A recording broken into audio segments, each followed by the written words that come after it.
ka një dalje ose një rishfaqje të çiftit Rama-Vučić,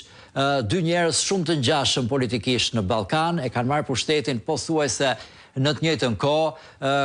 akuzohen, kritikohen pothuajse për të njëjtat gjëra politike në vendin e tyre dhe dalin prapë të dy tani bashkë dhe paraqiten me një ide që ne duhet të futemi në Bashkimin Evropian, pa të drejtë vote, pa të drejtë veto, vetëm që të futemi. Çfarë do të thotë kjo? Kujtoj që në 19:30 kolegi Armela Ferko ka një intervistë me Michael Martens, gazetarin gjerman të Frankfurter Allgemeine Zeitung, që ka shkruar pikërisht për këtë gjë. Po si e shikoni ju këtë rishfaqje Rama-Vučić? Kishte kohë që të dy nuk pusheshin më me njëri tjetrin, që nga Ballkani i hapur. Në patë një periudhë shkëputje, kjo dhe qenë marrëdhënia e tyre, një marrëdhënie shumë mirë në fillime, siç e thatë ju, sepse në 2014 merri Vučić mbështet, 2013 në Rama, në qeverisën në një bashkëpunim shumë të ngushtë,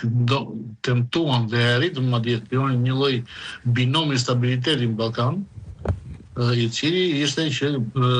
jepte mesazhin që këta nuk mund të ndahen dhe nuk mund të punojnë pa njëri tjetrin për të arritur stabilitetin dhe zhvillimin në Ballkan. U toleruan në gjithçka dhe në Ballkan e hapur në çdo aventurë që bën, derisa në një pikë të caktuar kur Ballkani i hapur me insistimin e fortë të Gjermanisë për procesin e Berlinit, u shkri nga Edi Rama e pranoi, u josh nga takimet e procesit të Berlinit dhe aksionet e Vučićit ndërkohë po binin. Dhe kjo shënoi ndarjen, sepse Rama e pa që nëse do të vazhdonte me Vučićin, ai mund ta merrte me vete. Që të bashkoheshin prapë, siç u bashkuan tani tek shkrimi në fazë, duhet që aksionet e Ramës të binin po ajsa të Vučićit. Dhe ja ku erdhëm këtu. Edi Rama arrit fundin me njëherë vetëm pak 2-3 vjet më vonë dhe është në fazën e Vučićit tani, me një reputacion të keq, mosbesim nga popullsia, shumica e popullsisë nuk i do, problemin dhe me një opozitë të ngjashme, pra që nuk është aftë për të zgjuar, por me një shoqëri civile në Serbi shumë më të fortë se në Tiranë, ndërsa në Shqipëri shoqëria civile është, ose mund të themi, qytetarët e thjeshtë të pa angazhuar në shumicë absolute janë kundër qeverisë, por ende nuk kanë dalë për të ashtu si në Serbi për të protestuar dhe për të tentuar rezimin e qeverisë. Kështu që Rama vetëm sa konfirmoi me atë shkrim që tani i ka rënë aksionet ajsa Vučić dhe rikthehet tek skema e binomit të stabilitetit, te skema e dy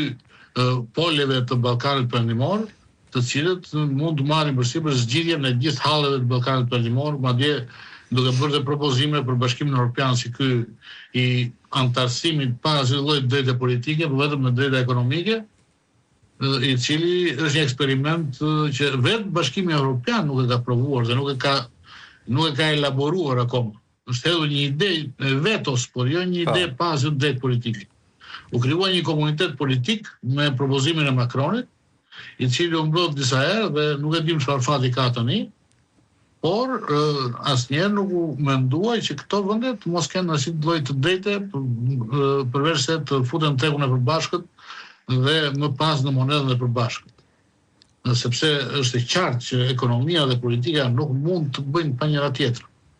Një qeveri e korruptuar nuk mund të ketë një ekonomi stabilizuar. Dhe kjo është e panegociueshme. Kështu që mendoj që tentativa do bëhet dështuar, mosbesimi që ata të dy tani Vučić dhe Rama kanë në perëndim do të mbetet i njëjtë